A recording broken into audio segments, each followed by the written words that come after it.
میں انتہا کر دی کہ 90 لاکھ سے زیادہ کافروں کو مسلمان کیا. یہ اسلام کی شمع روشن کی داتا کے صدقے سے ہوا.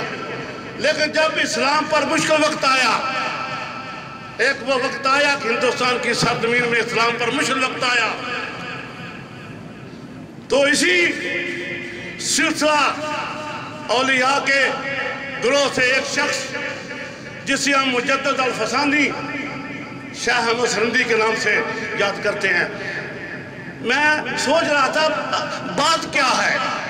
میرے آقا علیہ الصلوۃ والسلام نے یہ ارشاد فرمایا تھا کہ یا اللہ 2 عمر ہیں، ان میں سے ایک مجھے دے دے تاکہ تیرا اسلام پھیلے، اسلام کو تقویت ملے. جہاں تک میرا وجدان یہ کہتا ہے کہ میرے آقا نے بالخصوص یہ فرمایا تھا کہ یا اللہ عمر ابن خطاب مجھے عطا فرما دے. میں جو بات کہنے والا ہوں، جب اسلام کی ابتدا تھی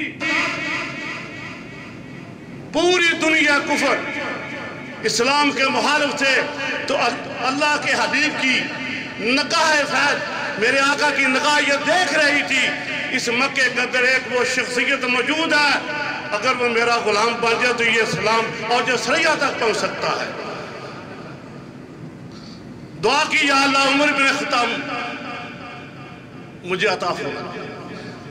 آقا کی دعا قبول ہوئی. سیدی فاروق اعظم آقا کی غلامی میں آئے، فوری طور پر فرد کی یا رسول اللہ اب عبادت کا وقت ہے. پہلے تو اندر عبادت ہو سکتی تھی، اب ایسا نہیں ہوگا. بیت اللہ شریف میں آ کر عبادت، میں جو بات کرنا چاہ رہا تھا وہ آگے ہے. میرے آقا کی نگاہ دیکھ رہی تھی کہ سیدی فاروق اعظم کے آنے سے اسلام کو کیا تقویت ملے گی. جب اسلام پر مشکل وقت آیا، سب سے پہلے اللہ کے حبیب نے حضرت عمر کو خدا سے مانگا.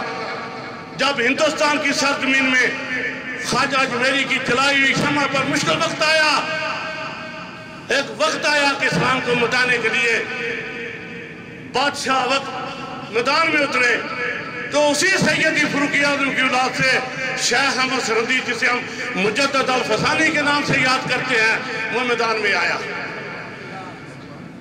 جس شمع کو داتا صاحب کے نائب نے ہندوستان میں روشن کیا تھا، جب اس کے بجانے کا وقت آیا تو سیدی فاروق اعظم کے پوتے نے حضرت مجدد نے آگے بڑھ کر اپنا سینہ جا کو تان دیا. یہ وہ گروہ ہیں جنہوں نے اسلام کو پھیلانے کے لیے بھی سب سے زیادہ کردار ادا کیا اور اسلام کو بچانے کے لیے بھی سب سے زیادہ کردار ادا کیا. میں خراج عقیدت پیش کرتا ہوں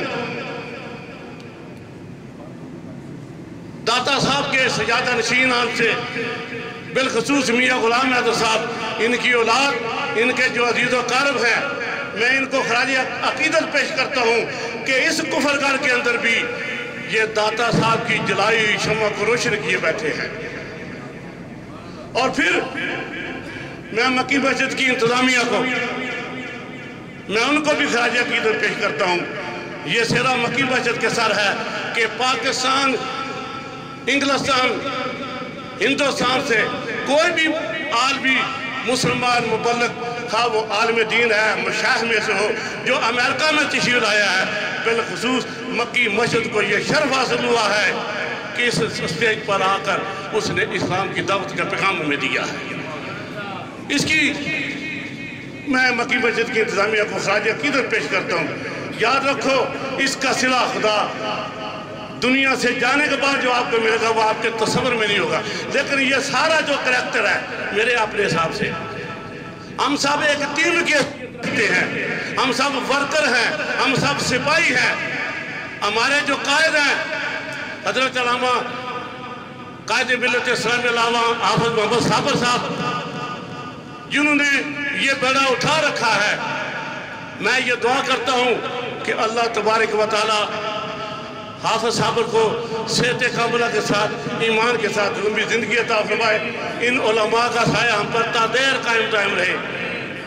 میں بات کو طوالت میں نہیں لینا چاہتا، اس لیے کہ میں نہ تو خطیب ہوں، نہ مجھے کچھ آتا ہے، میں نے کمپیئر کرنی ہے۔